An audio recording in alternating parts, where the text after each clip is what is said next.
유례 없는 장마로 피해가 커지자 민주당과 통합당은 수해 복구를 위해서 현장으로 달려갔습니다. 또 이재민 지원을 위한 4차 추경 편성에도 공감대를 형성했습니다.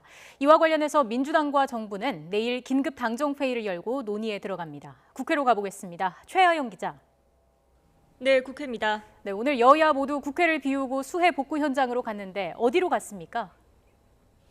네, 먼저 더불어민주당은 특별 재난지역으로 선포된 충북 음성을 찾았습니다.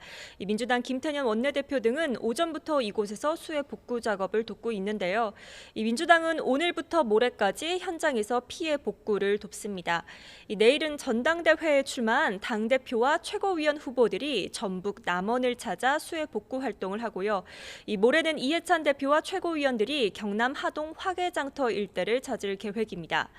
통합당은 이보다 한 발 먼저 나섰습니다. 어제부터 전남 구례를 찾아 복구 지원을 하고 있는데요. 주호영 원내대표는 구례에서 1박 2일로 봉사에 나서고 있습니다. 또 통합당 의원들과 당원들은 구례와 경남 하동, 전북 남원 등 섬진강 일대 피해 지역에서 일손을 돕고 있습니다. 통합당의 호남행은 어제 아침 김종인 비대위원장의 긴급 제안으로 이루어졌는데요. 정치권에서는 통합당이 지지율 상승세에 힘입어 그동안 불모지였던 호남 민심 다독이기에 나섰다는 분석이 나옵니다. 수해 복구를 위한 4차 추경 논의도 빨라지고 있습니다. 내일은 긴급 고위 당정이 열리죠. 네, 국회가 잠시 쉬어가는 휴원기지만 이 비 피해가 큰 만큼 민주당과 정부는 내일 아침 긴급 회의를 열기로 했습니다. 논의할 내용은 크게 세 가지인데요. 우선 피해 복구 지원을 위한 4차 추가 경정 예산 편성입니다. 현재 재난 예비비가 2조 6천억 원가량 남아있지만 민주당은 충분한 지원과 복구를 위해선 추가 예산이 필요하다는 판단입니다. 오늘 현장을 방문해서도 이 같은 의지를 내비쳤는데요. 들어보시죠.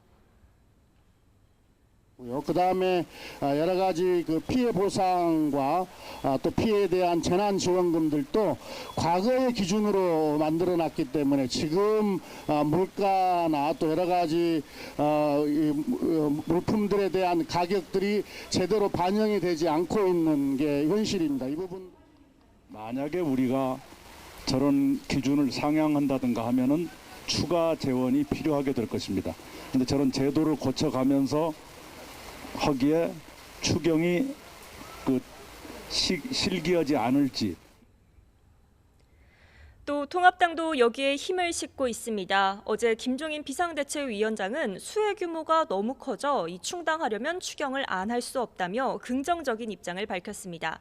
여기에 심상정 정의당 대표 역시 재난 피해 복구를 위해 추경을 편성해야 한다고 강조했고, 안철수 국민의당 대표도 순수한 재해 복구와 국민 피해 지원을 위한 추경이라면 적극적으로 협조하겠다고 말했습니다. 이처럼 정치권이 한뜻을 모으면서 4차 추경 편성은 급물살을 타게 됐습니다. 다만 정부는 이미 편성된 예비비를 사용하거나 내년 예산에 반영하는 방식이 있다며 애둘러 난색을 표하고 있는데요. 만약 추경이 통과한다면 지난 1961년 이후 59년 만에 한 해에 4차례 추경을 편성하는 겁니다. 이와 함께 당정은 비 피해가 집중된 남부 지방을 특별 재난지역으로 추가 지정하는 방안과 15년째 동결된 재난지원금을 현실화하는 문제까지 살필 예정입니다. 지금까지 국회에서 전해드렸습니다.